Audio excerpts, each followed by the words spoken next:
Good evening बच्चों, कैसे हो? बच्चों, लास्ट क्लास में हम कैश फ्लो स्टेटमेंट का चैप्टर कर रहे थे और आपको मैंने कैश फ्लो स्टेटमेंट के अंदर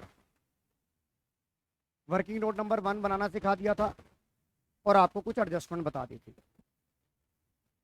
एक बार मैं उस एडजस्टमेंट्स को दोबारा से आपके साथ रिकॉल करता हूँ।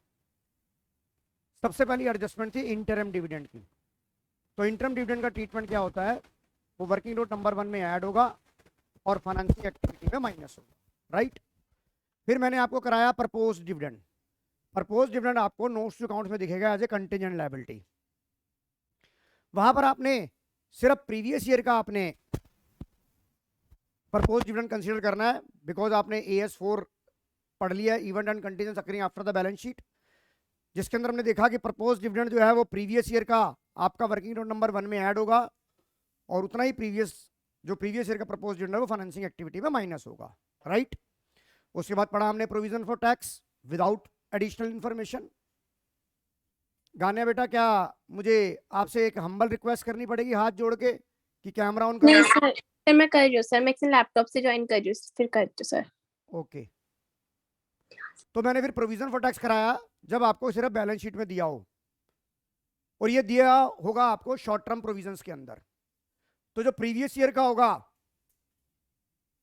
वो पेड माना जाएगा और जो करंट ईयर का होगा वो मेड माना जाएगा, और जो मेड होगा वो वर्किंग नोट नंबर 1 में ऐड होगा, यानी कि जो करंट ईयर का प्रोविजन फॉर टैक्स होगा वो वर्किंग नोट नंबर 1 में ऐड होगा, और जो प्रीवियस ईयर का प्रपोज प्रोविजन फॉर टैक्स जिसे पेड माना जाएगा ये कहाँ आएगा ये मैंने आपको नहीं बताया। उसके बाद मैंने आपको कहा कि provision for tax with additional information, उसके अंदर आपको दो इन्फॉर्मेशन में से कोई एक इन्फॉर्मेशन मिलेगी, या तो टैक्स पेड मिलेगा या प्रोविजन मेड मिलेगा। ट्रीटमेंट वही रहेगा, लास्ट क्लास में हमने यहां तक किया था।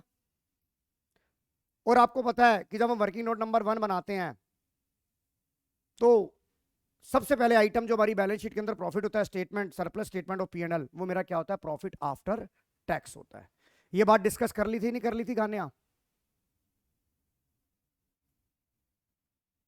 अब यहां पर मैं आपको यस सर। कुछ सर मेरे छोटे, को आपसे एक बात पूछनी है। हाँ जी सर बोलिए। अभी आप इस क्लास पे सर कैश फ्लो करवा रहे हो सर? कल हम वो कर रहे थे ना, क्योंकि बेटा MCQ की प्रैक्टिस कर रहे थे। बेटा केस स्टडी अभी SFS वालों का कैश फ्लो नहीं हुआ है, तुम्हारी जो 5 से 6 वाली रेगुलर क्लास है ना। अच्छा वो है ना सर हाँ आज? हाँ वो है बेटा, है वो। ठीक है सर, ठीक है sir, okay thank you sir. Okay बेटा। तो आपको मैं ये बताना चाहूंगा कि सबसे पहले आपकी जो पहली गलती होगी वो प्रॉफिट आफ्टर टैक्स में हो जाएगी। वो क्या गलती होगी मैं आपको बताता हूं। आइए किस तरीके से आपको पेपर में आएगा और कैसे होगा। देखिए सामने क्या लिखा है? कैलकुलेशन प्रॉफिट बिफोर टैक्सेशन, यानी कि आपको क्या निकालना है? वर्किंग नोट नंबर 1, जहां से आपका स्टार्ट होता है क्वेश्चन, राइट। तो जो आपका कैसे करेंगे, पहले आप सबसे पहले ये चेक करेंगे कि इसमें प्रीवियस ईयर कौन सा है और करंट ईयर कौन सा है। तो आप ये देखिए, जो ये वाला ईयर है ये आपका कौन सा ईयर है, और ये क्या है? Current year, right. अब रोल सर है कि नहीं है? मुझे क्या निकालना है? वर्किंग नोट नंबर 1 निकालना है। तो सबसे पहले मैं लिखूंगा, और आपको पता है जो बैलेंस शीट में प्रॉफिट होता है ये वाला कौन सा प्रॉफिट होता है? Profit after tax. अब एक सिस्टम देखिए, आपका 21 मार्च को 60,000 प्रॉफिट था और 31 मार्च को ये 75 हो गया। इसका मतलब 15,000 आपने ड्यूरिंग द ईयर कमाया कि नहीं कमाया? अभिनव नेगी कमाया कि नहीं कमाया? इसका मतलब अगर मुझे प्रॉफिट बिफोर टैक्स निकालना है, profit before tax and extra ordinary item, that is working note number 1, मैंने लिखा प्रॉफिट आफ्टर टैक्स। इसका फॉर्मूला क्या बना? Current year minus previous year. क्या फॉर्मूला बना? Current year minus, current year में कितना था, प्रीवियस में कितना था, कितना आ गया? पहली बात खत्म हो गई। अब जैसे जैसे सवाल मुझे बोलता जाएगा मैं वैसे वैसे चलता जाऊंगा, राइट अंश? Yes sir. अब आ जाइए provision for tax, provision for tax. अब आपको इस सवाल के अंदर कोई भी एडिशनल इंफॉर्मेशन नहीं दी हुई। तो मैंने आपको बोला कि जो वर्किंग नोट नंबर 1 में कौन सा आएगा, प्रीवियस ईयर का या करंट ईयर का। क्यों करंट ईयर का आएगा?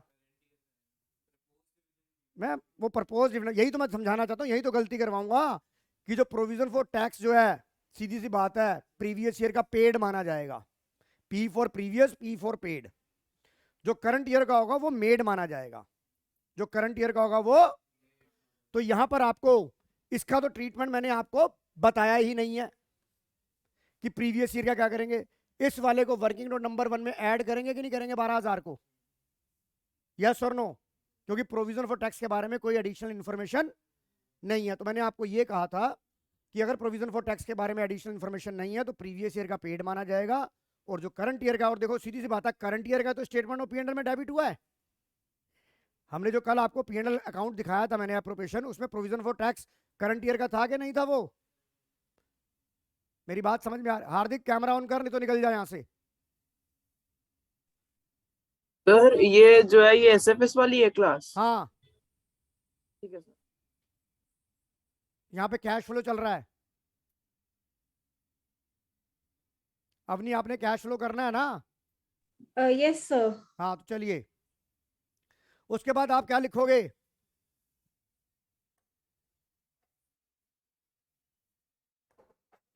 Add provision for tax. कौन सा लोगे? करंट ईयर का। कितना लोगे? 12,000। राइट, समझ आ गया? समझ आ गया बेटा योशिता? ये भी हो गया, ये भी हो गया। प्रपोज डिविडेंड, प्रपोज डिविडेंड आपने करंट ईयर का प्रीवियस ईयर का लोगे, तो यहां क्या लिखोगे? एड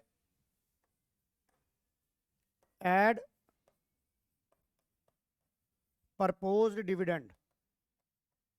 सिर्फ बाकी सब चीजें करंट ईयर की आएंगी, सिर्फ प्रपोज डिविडेंड जो है वही प्रीवियस ईयर का आएगा। राइट, कितना हो गया प्रपोज डिविडेंड प्रीवियस ईयर का? 13,000। अब आ जाओ जर्नल रिजर्व। जर्नल रिजर्व आपका 10 से कितना हो गया? तो ट्रांसफर टू जर्नल रिजर्व है कि नहीं है? ये भी एप्रोप्रिएशन का पार्ट होता है, और जनरल रिजर्व से किसी का कैश का फ्लो मैंने कल पूरा डिस्कस कर लिया था। Add transfer to general reserve, डेट इज 12,000 माइनस 10,000, डेट इज प्लस का 2,000। मेरी बात समझ में आ गई? और आपको पता है रिफंड ऑफ टैक्स माइनस होता है नहीं होता? लेस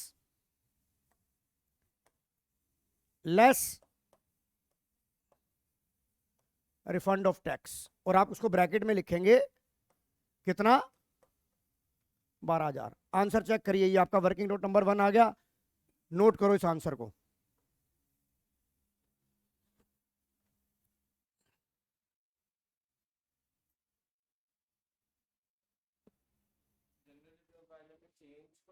हाँ जनरल को चेंज, हाँ हाँ हाँ हाँ हाँ, जनरल में ट्रांसफर कितना किया आपने, तो ब्रैकेट माइनस में हो जाएगा।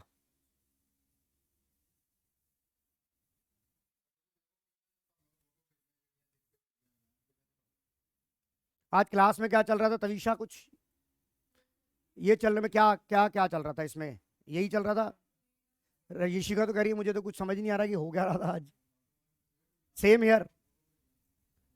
अरे थोड़ा बहुत तो समझ आ रहा होगा यार, या बिल्कुल ही?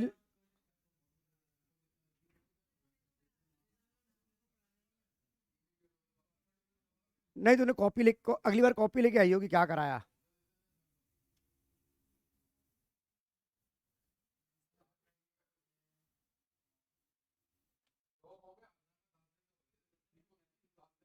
हो गया, आंसर आ गया, ये समझ आ गया कि नहीं आ गया सबको?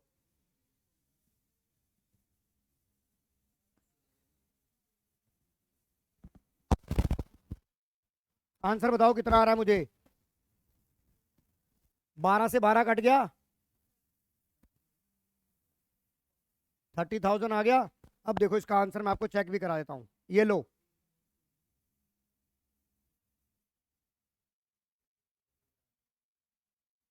अब यार ये क्या दिखा रहा हूं मैं, ये तो यही तो आंसर था। चलो छोड़, मैंने तो कर ही दिया ना ये।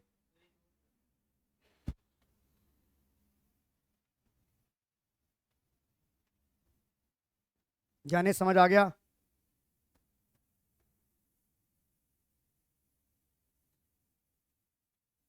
अंश समझ आ गया? Yes sir. मानवी जिंदल, ये CFS की क्लास चल रही है बेटा। SFS की तुम्हारी नॉर्मल क्लास होगी 5 बजे। Okay sir. ओके, चलें आगे। हो गया?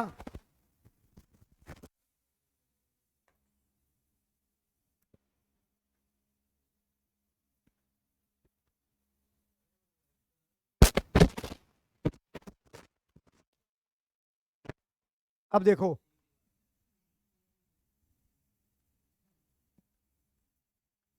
आ गया 30,000 आंसर आ गया कि नहीं आ गया? यही निकाला है हमने। क्लियर हो गया बेटा अंश? ओके, अब देखो ये वाला सवाल करते हैं, और गलती आप यहीं करोगे, आप गलती यहीं पे करोगे। सवाल आ गया, आपको वर्किंग नोट नंबर 1 निकालना है। आप ये देखिए यहां पर, पहले सबसे पहले मैंने बोला प्रीवियस ईयर और करंट ईयर चेक करो। ये प्रीवियस ईयर हो गया, ये अगर मैं देसी जुगाड़ लगाऊं, बढ़िया बुद्धि लगाऊं, पिछले साल ब्रैकेट का 25,000 का मतलब है 25,000 का लॉस था। अब ये 75,000 प्रॉफिट में कन्वर्ट हो गया। इसका मतलब इस साल 1 लाख कमाया। और अदरवाइज अगर बढ़िया बुद्धि लगाओगे तो मैंने आपको क्या बोला है, current year minus previous year बोला है, current year minus previous year बोला है, बोला कि नहीं बोला? तो योशिता क्या हो जाएगा यहाँ पर, इधर देख, प्रॉफिट, मेरे को क्या निकालना है, प्रॉफिट बिफोर टैक्स, ये निकालना है। मैं क्या लिखूंगा पहले, प्रॉफिट आफ्टर टैक्स लिखूंगा।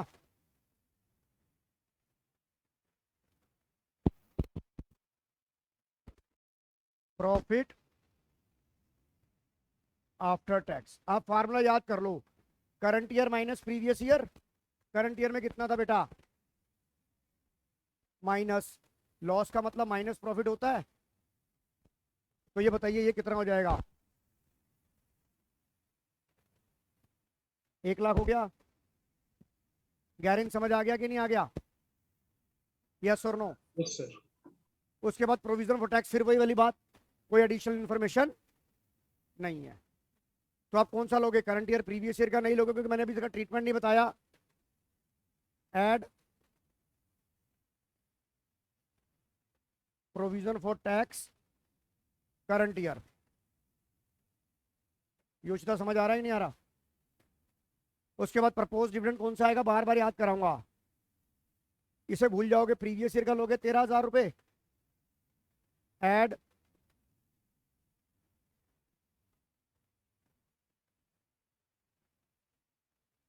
Proposed dividend.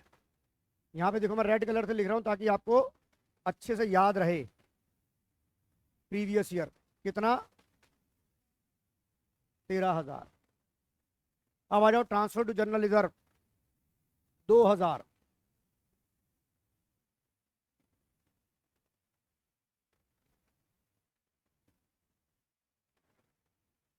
और less refund of tax, less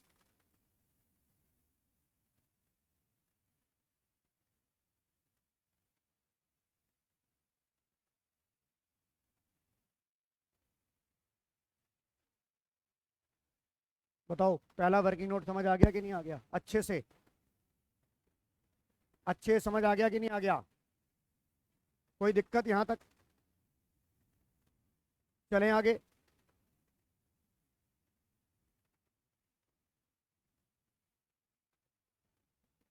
अब मैं आपको फिर पीछे लेके चलता हूं।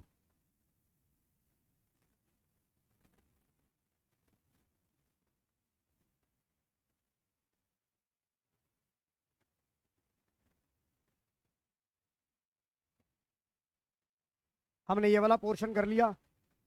अभी तक हमने, हम ऋषिका आप बताइए, हम यहां तक पहुंच गए कि नहीं पहुंच गए? यहां तक पहुंच गए कि नहीं पहुंच गए? और गाड़ी हम क्या कर रहे हैं, रिवर्स चला रहे हैं। ये प्रॉफिट बिफोर टैक्स आ गया। इसके बाद लिखा जाएगा adjustment for non cash and non operating item. अब देखिए, अब इसके पिछले वाली करते हैं। ये P&L अकाउंट आ गया, ये पी एंड एल अकाउंट आ गया।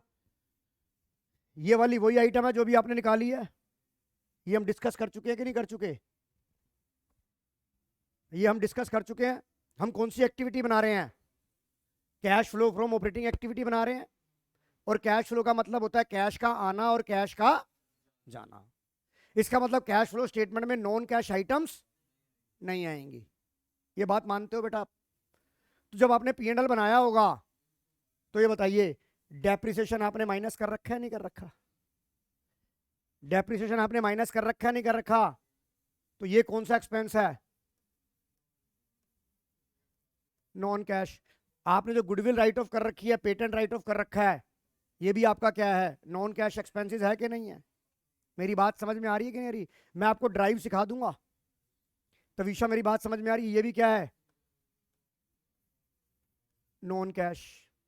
Loss on sale of asset, asset के ऊपर लॉस हुआ। एसेट वाली कौन सी मेरी आइटम होती है? वो इन्वेस्टिंग एक्टिविटी होती है, सेल परचेज ऑफ।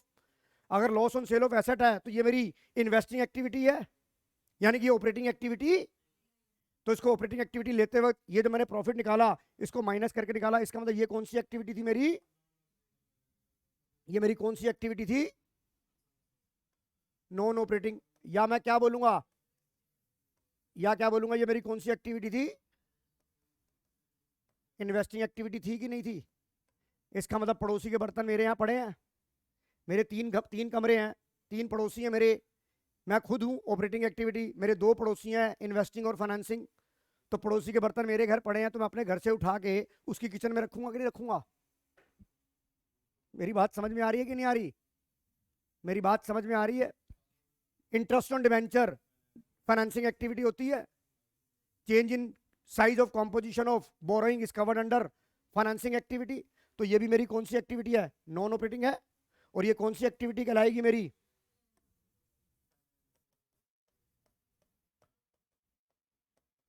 और मैं कौन सी एक्टिविटी निकाल रहा हूं गुरनूर? ऑपरेटिंग निकाल रहा हूं।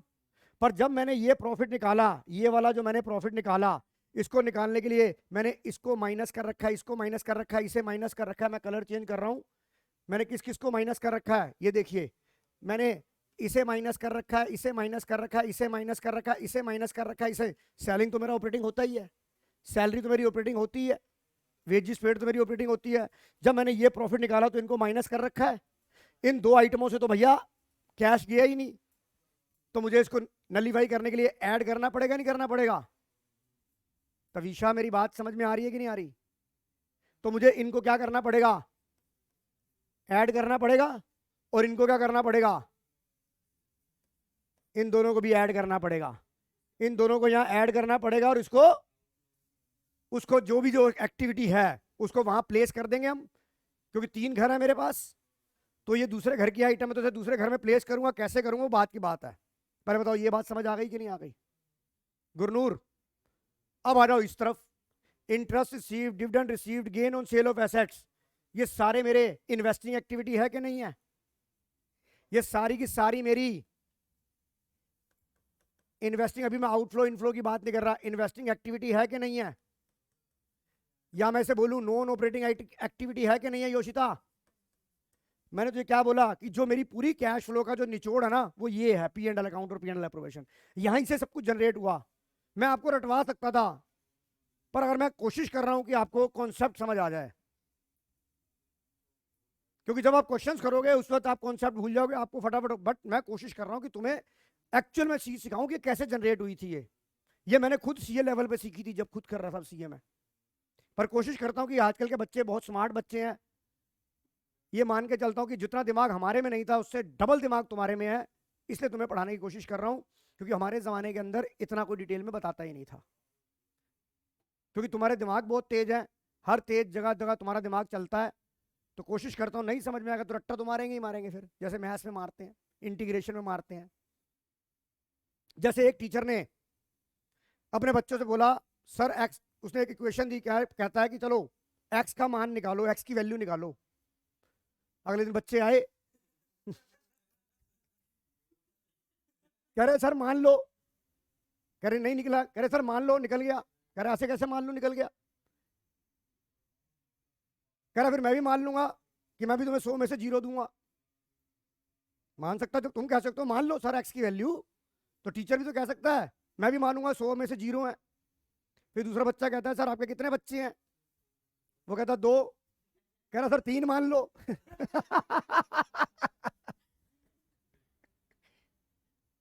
तो वही बात कह रहा हूं, यहां पर अकाउंट्स में मानने वाला कोई काम नहीं है।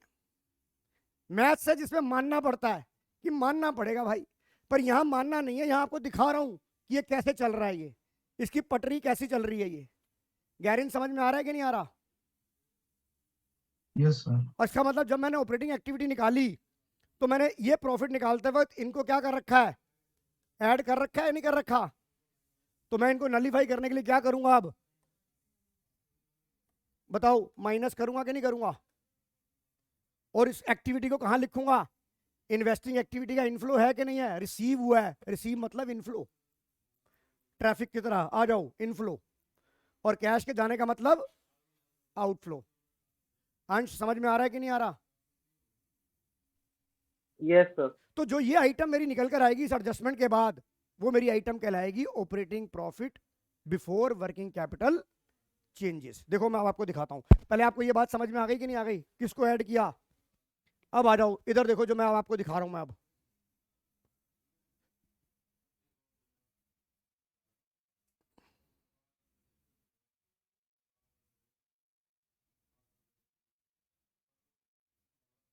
बेटा बात नहीं, इसका आंसर 30,000 आ गया था, राइट? अगले का देखो,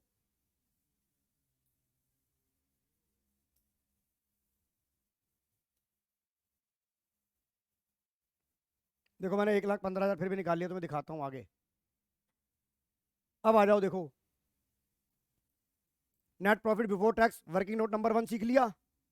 अब एडजस्टमेंट में मैंने क्या लिखना है, adjustment for non cash and non operating item, पहले प्लस वाली लिखूंगा। प्लस में क्या लिखूंगा? Add depreciation, add goodwill return of, add loss on sale of asset, add patent return of, add interest on debenture, less dividend received, interest received, gain on sale of asset.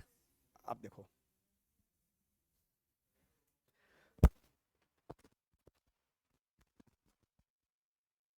आप फिलहाल इसको, इस item को जरा एक बार neglect कर दो।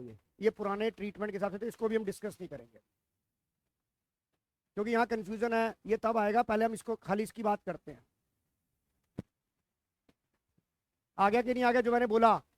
मेरे को योशी तो देख, कॉन्सेप्ट को समझ कि डेप्रिसिएशन नॉन कैश है, गुडविल नॉन कैश है, मैं कौन सी स्टेटमेंट बना रहा हूँ, कैश फ्लो फ्रॉम रोटेशन निकाल रहा हूँ, मुझे क्या देखना है, कैश कैश कैश।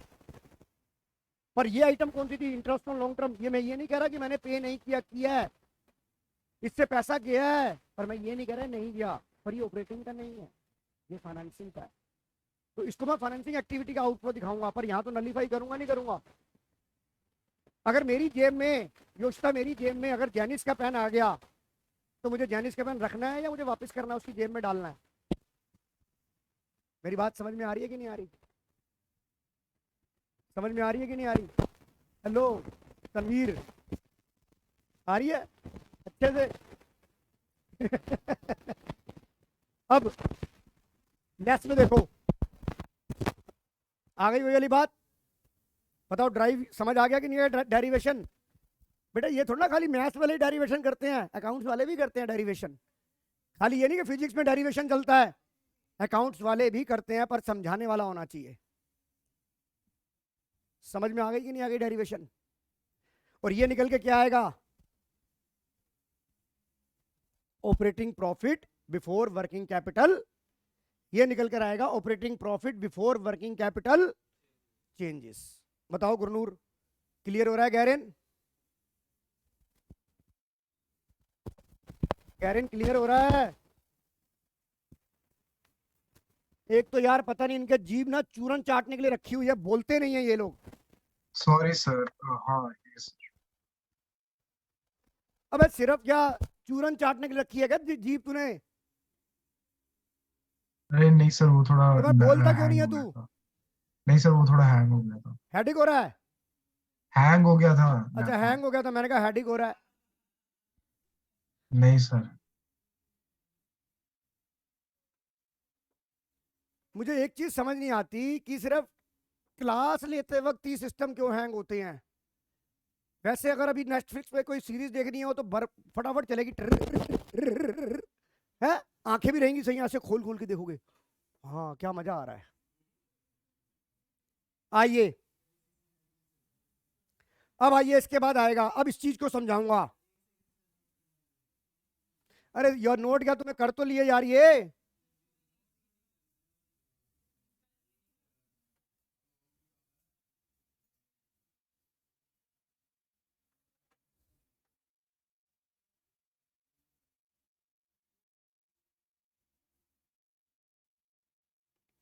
देख अगर ऑपरेटिंग एक्टिविटी निकल गई तो 70% आंसर हमारा हो जाएगा।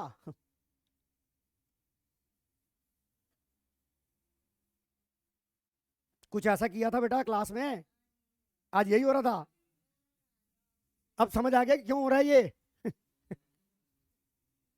वहां क्या करा, रट्टा मार लो।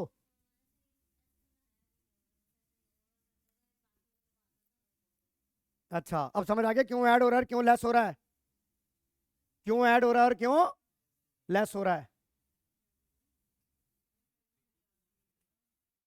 तो विशा कोई दिक्कत, जैनिस कोई दिक्कत?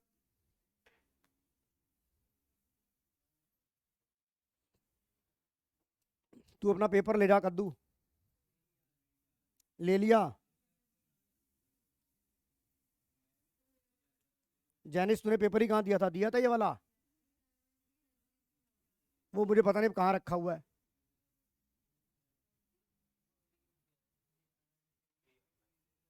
अभी बता रहा हूं इसको, अभी इतना इतना अभी तक मैंने आपको यहां तक कराया बेटा।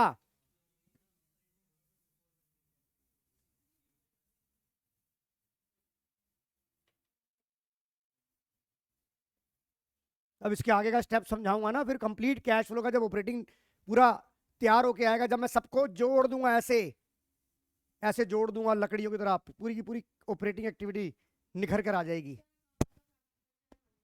ओके क्या आ रहा है? हाँ हाँ, तो मंडे इनडायरेक्ट वाला, डायरेक्ट वाला, ओके। फेल हो जाओगे तुम उसमें। इंटरनल है, इंटरनल में कुछ नहीं चलता, जब ब्रह्मास्त्र चलाना होगा तब चलाएंगे ना। ऐसे ही मतलब क्या कहते हैं ना, वो बिजली बम जलाए जाए, एक ही बार में बम फोड़ेंगे ना। आइए समझ आ गया कि नहीं आ गया? यहां तक समझ आ गया? आइए अब इसके बाद आपको पता है वर्किंग कैपिटल का मतलब होता है current assets minus current liability. अब वर्किंग कैपिटल में देखो यहां पर दो बातें आएंगी, अब ये add decrease in current asset, अब मैं इसको प्रूव करने जा रहा हूं। ये देखो ये हमने यहां तक पढ़ लिया, अब उसके बाद एक दो, अब आ जाओ यहां पर। यहां पर अभी मैं इस चीज को कंसीडर नहीं कर रहा हूं, हमारी एक चीज पेंडिंग रह गई थी, प्रोविजन फॉर टैक्स।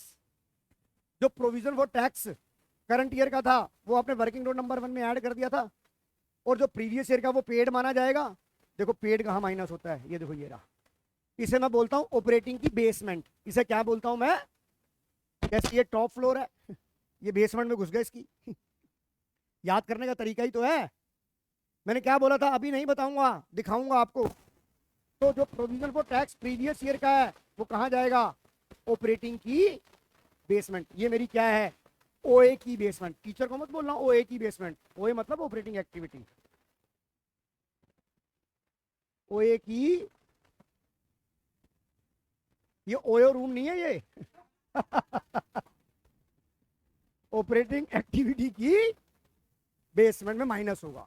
ये क्या है, या तो इनकम टैक्स पेड होगा या प्रीवियस ईयर होगा। प्रीवियस ईयर होगा तो इसका मतलब एडिशनल इंफॉर्मेशन नहीं दी हुई, तो आपको पेड मिलेगा। मेड वर्किंग नोट नंबर 1 में ऐड, और पेड या प्रीवियस ईयर ओए की बेसमेंट में माइनस। समझ आ गया कि नहीं आ गया? अब मैं आपको यह चीज समझाता हूं कि ऐड और लेस क्यों हो रहा है, करंट एसेट्स में जो चेंजेस आ रहे हैं उसमें ऐड और लेस क्यों हो रहा है। आइए अब हम इसको चर्चा में करेंगे।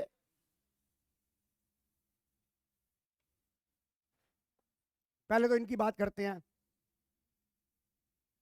इसमें से मैंने आपको बोला कि अभी इसको कंसीडर मत करो, अभी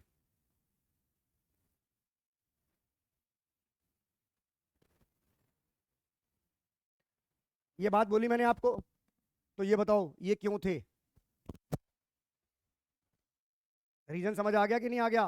भाई पीपीटी बहुत बढ़िया तरीके से बनाई गई है ताकि आपको बहुत अच्छे से समझ आ जाए। क्यों ऐड किया ये? Because non cash item does not reduce the cash of current year. Is it clear? Current year, हाँ क्वारंटाइन। अरे जब क्वारंटाइन वर्ड आया तो कम से कम लोगों को 6 महीने से बोलने में लग गया क्वारंटाइन, उसको प्रोनाउंस करने में लग गया। जैसे एक चुटकुला तुम्हें मैंने सुनाया था, एक सरदार जी होते हैं, उन्हें कहते हैं उनको ना ओबियसली बोलना नहीं आता, बताया था ना ये। हाँ एवियसली ओबियसली, एवियसली ओबियसली, और एवियसली छड़ दे और ओबियसली चलन दे। आगे आ जाओ। फिर हमने कौन सी आइटम ऐड करी? लेस करी। क्यों लेस करी? क्योंकि इनफ्लो था किसका? Relating to the investing. पड़ोसी के बर्तन मेरे घर पड़े थे कि नहीं पड़े थे? उसको उनकी जगह जाके रख दिया। तवीशा यस और नो? यहां तक जितना पढ़ा समझ आ गया कि नहीं आ गया? अब आ जाओ, फिर दोबारा दिखाता हूं आपको। यहां तक पढ़ लिया, बताओ अब रीजन समझ आ गया? बार बार दिखाता रहूंगा। योशिता समझ आ गया कि नहीं आ गया? यही थी ना कैश फ्लो स्टेटमेंट अभी तक। ड्राइव, ड्राइव समझ आ गया कि नहीं आ गया? इसका ड्राइव। तनवीर, अब हमें इसके बारे में बात करनी है। देखो हाईलाइट किया कि अब हम ये पढ़ने जा रहे हैं। अब क्या पढ़ने जा रहे हैं? इंक्रीज ऐड लेस क्यों हो रहा है।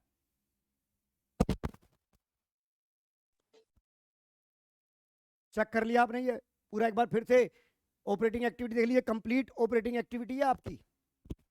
सवाल की कंप्लीट ऑपरेटिंग एक्टिविटी का आंसर है। अरे किताबों में बना हुआ है सब, टेंशन मत ले। आ जाओ अब इसके बारे में करते हैं। आपके पहले ये चेक करो कि करंट ईयर कौन सा था और प्रीवियस ईयर कौन सा था। उल्टे भी हो सकते हैं सवाल में। आप ये देखिए यहां पर चेक करिए। इस वक्त मैं आपको इसलिए करा रहा हूं कि एग्जामिनर का कुछ पता नहीं है क्या दे दे वो। तो अब यहां पर क्या हो गया? या क्या हो गया? अब ये आपके जो डेटर हैं वो 20,000 से 15,000 के हो गए। इसका मतलब क्या है? उसने 5,000 रुपए दे दिए, तो इनफ्लो हो गया कि नहीं हो गया? इनफ्लो हो गया कि नहीं हो गया? आपके 20 से 15 हो गए, तो ये इनफ्लो हो गया कि नहीं हो गया? कितने का इनफ्लो हुआ? और अगर मैं इसे इसे ये लिख सकता हूं, मैं डिक्रीज इन डेटर लिख सकता हूं, नहीं लिख सकता हूं? डिक्रीज हो गया नहीं हो गया डेटर? तो ये क्या हो गया? 5,000 रुपए का मेरा इनफ्लो हो गया कि नहीं हो गया? बताइए, मेरी बात समझ में आ रही है? तो इनफ्लो क्या करता हूं मैं? ऐड करता हूं। तो ऐड क्या हो गया? ऐड डिक्रीज इन, ये निष्कर्ष, ये कंक्लूजन निकल के आ गया कि नहीं आ गया? ये कंक्लूजन निकल के आ गया कि नहीं आ गया? बताइए।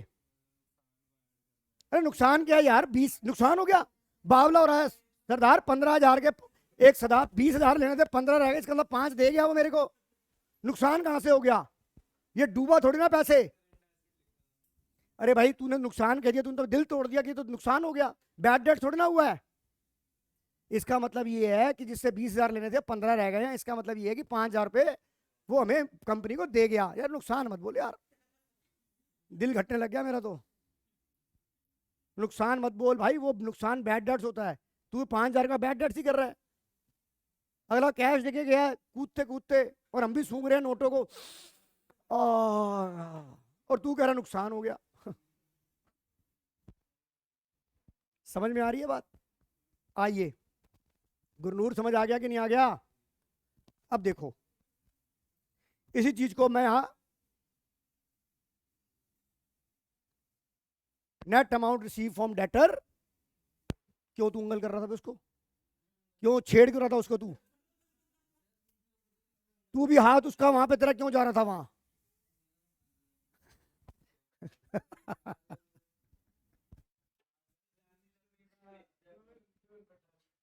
ये बताओ 5,000 इनफ्लो समझ आ गया? तनवीर दूसरी तरफ आ जाओ। अब यहां पे फिर देखो करंट ईयर और प्रीवियस ईयर की फिगर को देखो। आपके क्रेडिटर 10,000 से 20,000 के हो गए, इसका मतलब उससे आपने पैसा उधार ले लिया एक तरह से, तो इनफ्लो हो गया कि नहीं हो गया? बेटे पहले 10,000 थे, 21 में 22 में 20,000, इसका मतलब आपने 10,000 की उधारी ले ली, तो पैसा आ गया। तो ये भी क्या हो गया? कितना हो गया इनफ्लो?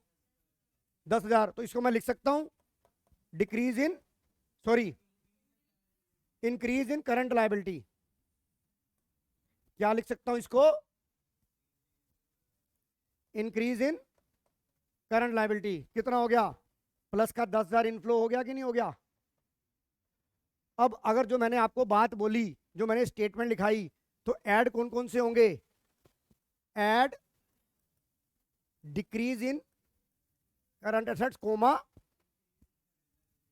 अब वो जैसे हम मैथमेटिक्स में करते हैं, प्लस वाले इकट्ठे कर दो, माइनस वाले अलग कर दो, या एक्स वाले अलग कर दो, वाई वाले अलग कर दो। तो जो इनफ्लो है उनको इकट्ठा कर दिया, तो रिजल्ट निकल के आया कि इनफ्लो कब होगा? जब मेरी करंट एसेट और करंट लायबिलिटी चेंज होगा। अगर मेरी करंट एसेट डिक्रीज हो रही है या करंट लायबिलिटी इंक्रीज हो रही है। मेरी बात समझ में आ गई कि नहीं आ गई? तो ये क्या होगा? इनफ्लो होगा। इनफ्लो का मतलब ऐड। अब आप ये देखो, मैं मिटा रहा हूं। मेरी बात समझ में आ गई? अभी देखो, ये समझ आ गया कि नहीं आ गया? जैनिस, यस और नो? समझ आ गया बेटा? अब आ जाओ, वाई से वर्षा आ जाओ। अब मान लो आपकी इन्वेंट्री, देखो फिर उल्टा कर दिया मैंने यहां पर, 25,000 से 40,000 हो गई इन्वेंट्री, इसका मतलब खरीद ली। तो क्या हो गया? आउटफ्लो हो गया कि नहीं हो गया? आउटफ्लो हो गया। तो ये क्या हो गया? इंक्रीज इन करंट एसेट्स हो गया कि नहीं हो गया? इंक्रीज इन आउटफ्लो हो गया।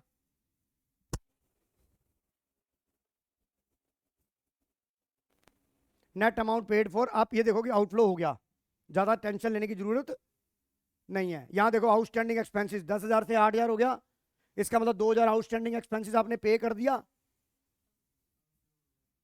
आउटफ्लो हो गया।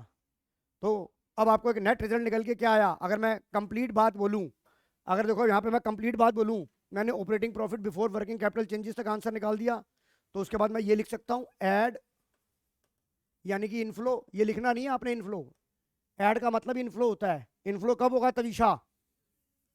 डिक्रीज इन करंट एसेट्स और इंक्रीज इन करंट लायबिलिटी। और लेस कब होगा? लेस का मतलब क्या है? आउटफ्लो।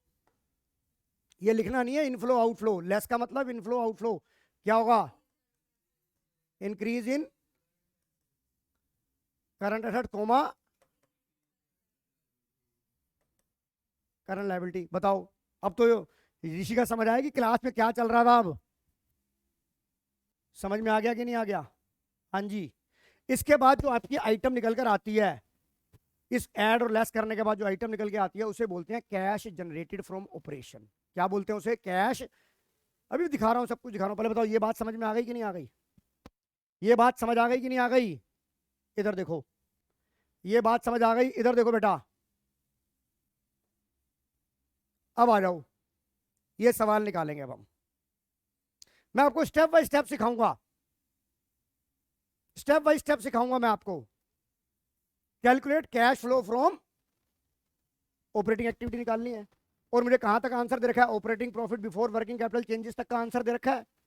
यानी कि पहले मेरे को प्रॉफिट आफ्टर टैक्स निकाला, उसमें डेप्रिसिएशन वाली एडजस्टमेंट कर ली, तो यानी कि ये ऑपरेटिंग प्रॉफिट बिफोर कैपिटल वाला मेरे को ये गिवन है कि नहीं है? अब मुझे इसके नीचे का आंसर लेना है, तो मैं कैसे करूंगा? पहले मैं फॉर्मेट बना लूंगा, पहले मैं फॉर्मेट बना लूंगा। मैं इसके नीचे लिखूंगा add decrease in current assets comma increase in current liability. फिर 3 लाइन छोड़ दूंगा, फिर 3 या 4 लाइन, फिर नीचे लिखूंगा लेस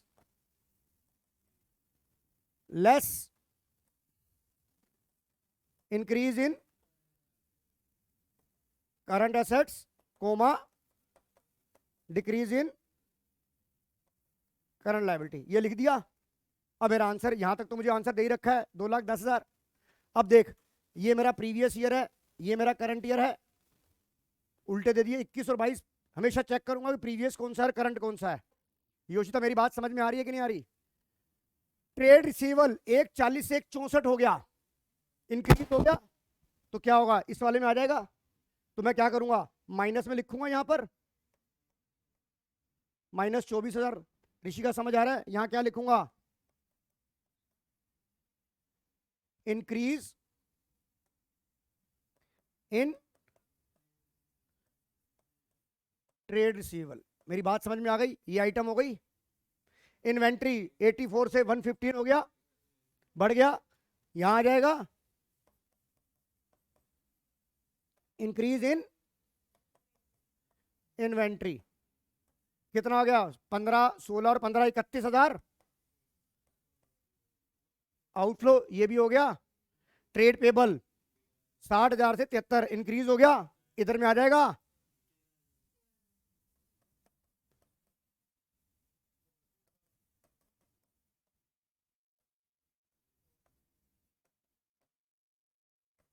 ऐड होगा ना बेटा, इनफ्लो हो गया ना। अरे यार पहले 60,000 थे, अब 73,000 हो गए, इसका मतलब उधार ले लिए पैसे उससे। और अरे यार मेरे को पहले जहां तक करने दे, अभी बता। 6,000 से 4,000 हो गया, आउटस्टैंडिंग लायबिलिटी पे ऑफ हो गई, पैसा गया तो आउटफ्लो हो गया, तो लेस में आना चाहिए। और वैसे भी देखो ये क्या लिखा है, decrease in outstanding office expenses. कितना? 2,000। अब इसमें ये ऐड करूंगा तो कितना हो जाएगा? 2 10 में ये 13 ऐड करा तो कितना आ गया? 2,23,000। और इसमें ये मैंने माइनस कर दिया,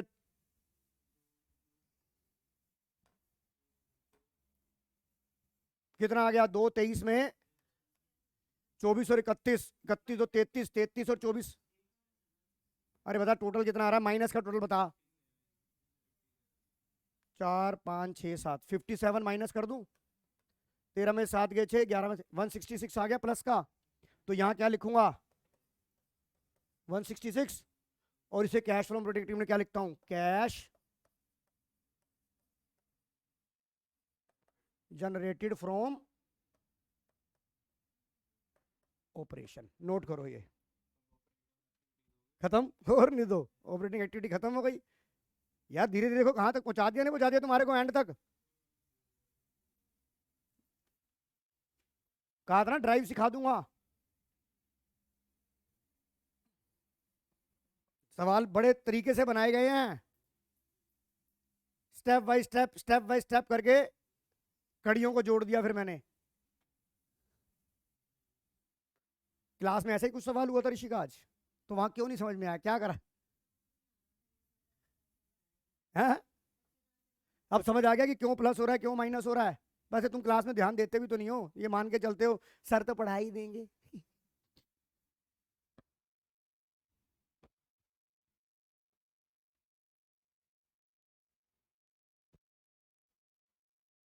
अंश समझ आ गया? Yes sir.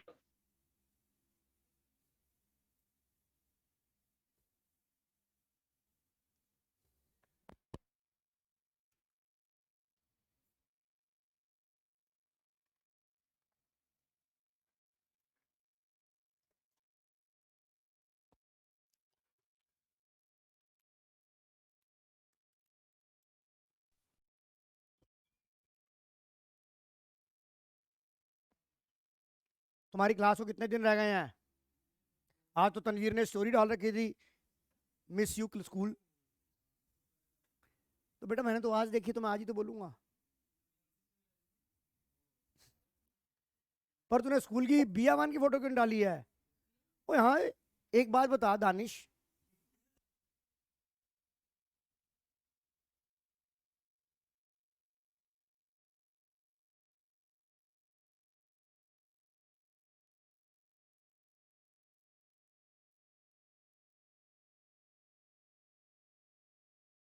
अभी मेरी क्लास शुरू नहीं हुई।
मेरी बात समझ में आ गई कि नहीं आ गई गैरिन? Yes sir. आइए ये देखो, क्या आंसर आया था हमारा? इसे मैं cash flow from operating activity लिखूंगा, इसे मैं लिखूंगा cash generated from operation, cash generated from operation. अब जरा तुम ये वाला सवाल मुझे निकाल के दिखाओ, लास्ट सवाल है आज का।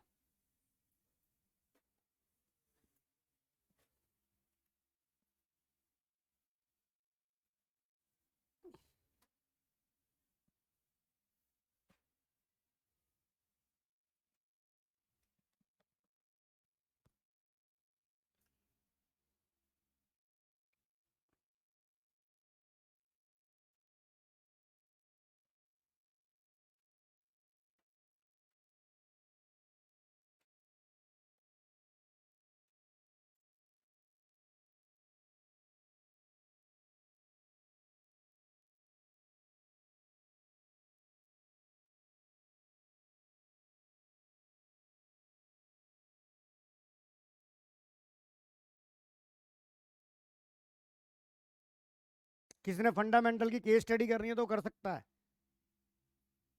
अभी बैठ जाओ, चाहे केस स्टडी कर लेना फंडामेंटल की, चाहे ऑनलाइन ले लो घर जाके।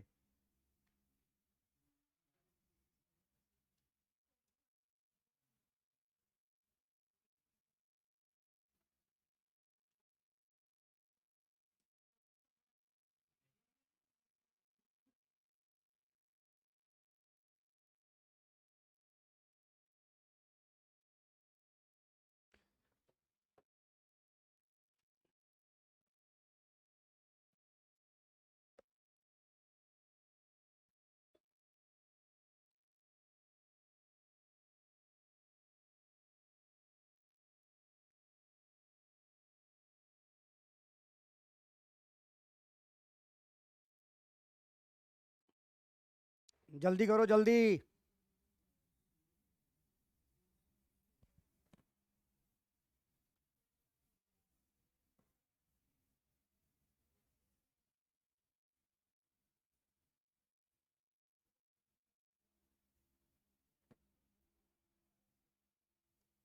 प्रीपेड एक्सपेंसेस एसेट होती है पागलो, रेशो नहीं पड़ी क्या? हाँ वो जैनिस देखियो, प्रीपेड एक्सपेंसेस पूछ रही है क्या होती है।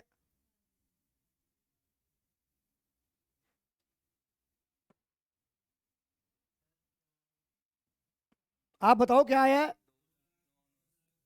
2 लाख, 2 लाख 9,900 भी ऋषिका को भी निकाल ले तो, और किसी आ रहा है? 2,9,900, 9,300 आ रहा है, अभी चेक कर लेते हैं। दानिश तेरा कितना आ रहा है?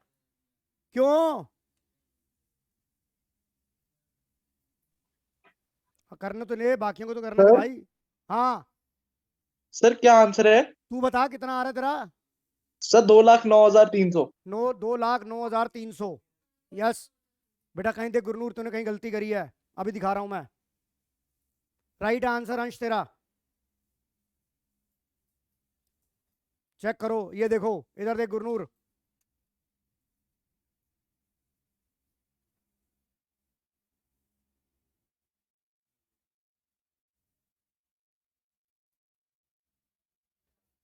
समझ आ गया कि नहीं आ गया?